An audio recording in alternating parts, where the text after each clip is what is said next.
next element in order to improve the flow and improve the productivity in office area is knowledge management. This is so important element, still ignored by a lot of companies. This suggests that we have to check in our whole process or in our working area if there are knowledge intensive tasks or process steps. So if we have that, we have to check, do we have knowledge management processes at place? And if we have, are they connected to the process? Are they bringing the value to the current process? So this might happen that some of the knowledge for that process is explicit, which is documented in some kind of SOPs or some books or some drawings, it could be.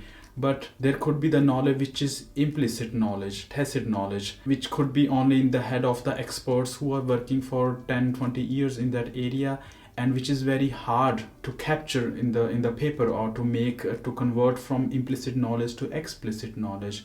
So are we managing that type of special expert knowledge so that if the new employee is coming, then he can perform the task to a certain level of expertise? Or if that expert is always working consistently, or that expert is working with the state of the art knowledge that we have, or he's just thinking he's the expert and that's the only knowledge.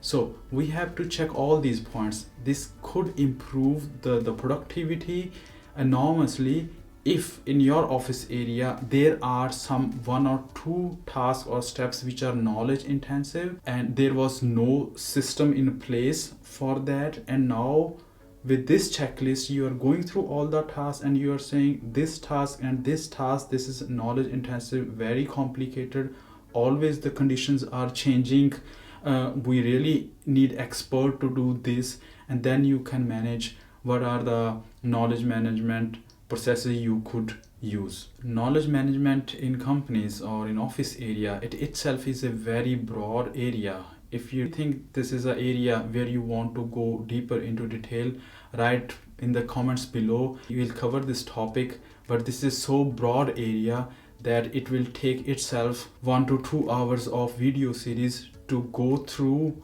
all the knowledge management processes and to see how we can integrate knowledge management in our normal process flow diagram so that it doesn't create a lot of additional work, but also continuously improve our process every time we are performing that process, because in between we have used 1 or 2 or 3 knowledge management processes to improve the overall efficiency of the office.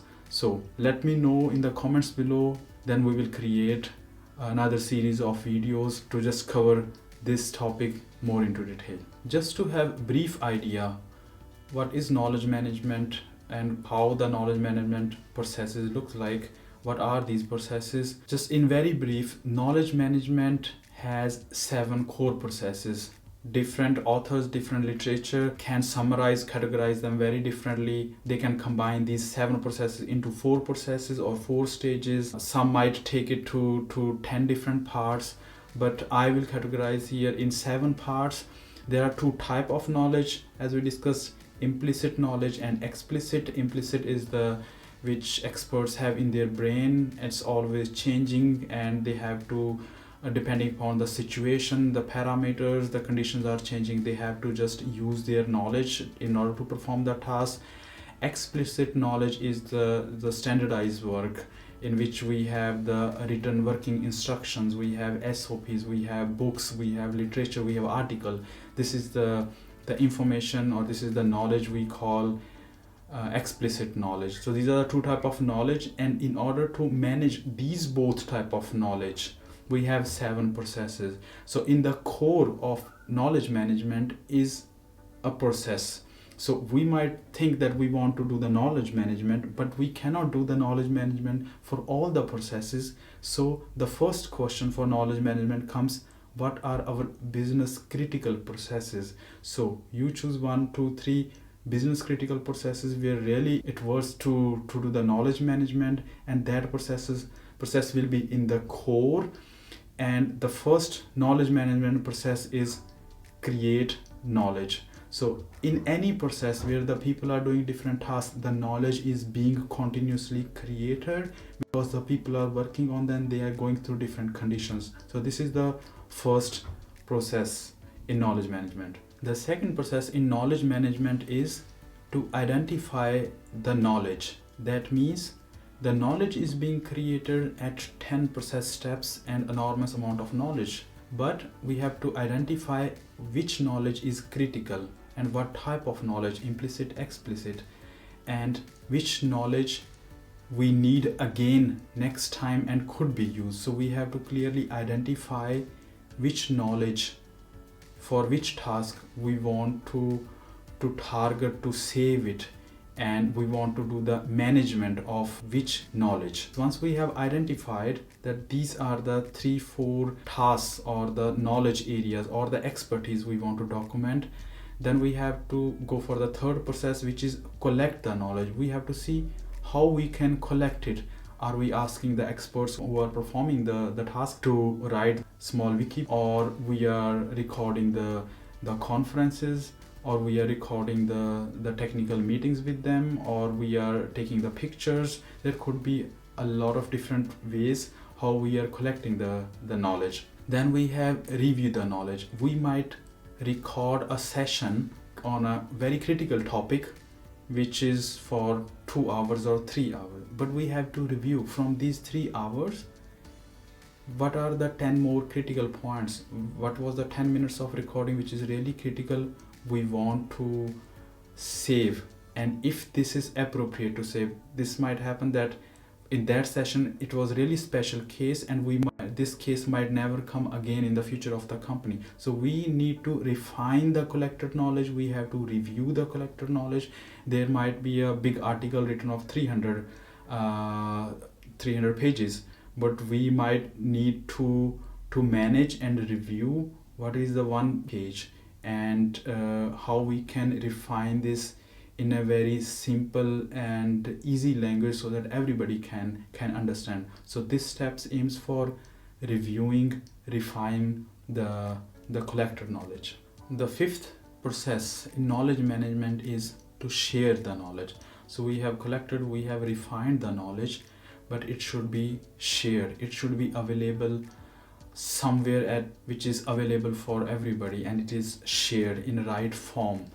And this is the next process after reviewing the knowledge.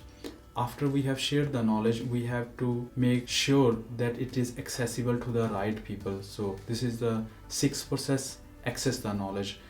The process experts who are performing the task, they should know that if they need the knowledge, this knowledge is accessible to me, and I can go there on this page in this article, or to that conference or that yearly meeting of experts on this topic, or monthly meeting of the experts. It could be any form how we are managing, and he or she should be able to access the knowledge, and that knowledge should be accessible only to the people who need to access it. There should not be unauthorized access. That has to be managed under this process of access knowledge. And the last is in knowledge management process is use the knowledge. Sometimes people know that this is the way to work and they think they are right, and they have this resistance to go to the platform and to access the knowledge and to see if there is any best practice and if they can change it. They might think that this is a new situation, they know how to handle it, and they really don't make the effort of just 5 or 10 minutes to see what were the settings last time, or what were the critical points, what were the lessons learned from the last project. If somebody is doing the project from 5 years, he might be reluctant to use the knowledge from just previous project. So we have to make sure under this process that people are really using the knowledge. And if they are using the knowledge, they are performing the process, the business process, which is in the middle of the knowledge management processes.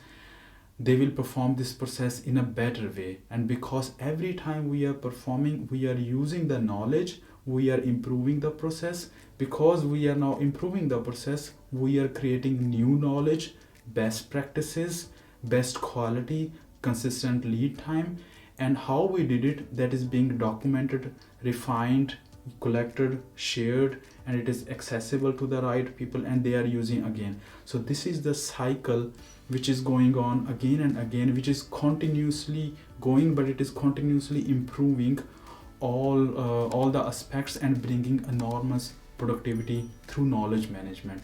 Again, in the end, this knowledge management is not possible to perform for every business process or in every department. We really have to see what are the business critical processes, and in these business critical processes, what are the few processes which really need knowledge management. And only for that we can, if we do only for these processes the knowledge management, then this can enormously bring the company further, because a lot of companies are not thinking about knowledge management. And if one expert leaves the company, then it needs again many years to come to the same level, because there was no system at place to use that knowledge to improve the processes, and the knowledge is gone as soon as any expert is gone.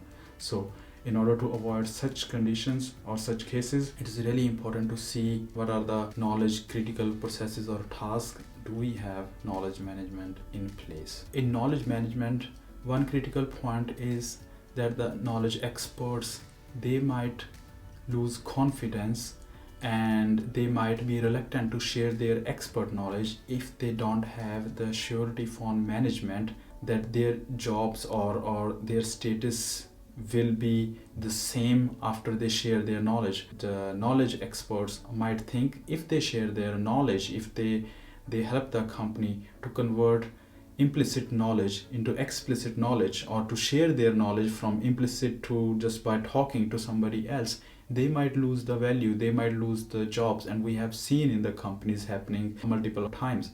So for the knowledge management, it is the management's responsibility to ensure, to appreciate the knowledge experts, that they are helping the company to bring to the next level. So that's why it is an enormous contribution towards the future of the company, and they will continue, or they will even improve their status and their jobs also by contributing to the company, and they need not to have any type of fear if they support the knowledge management processes.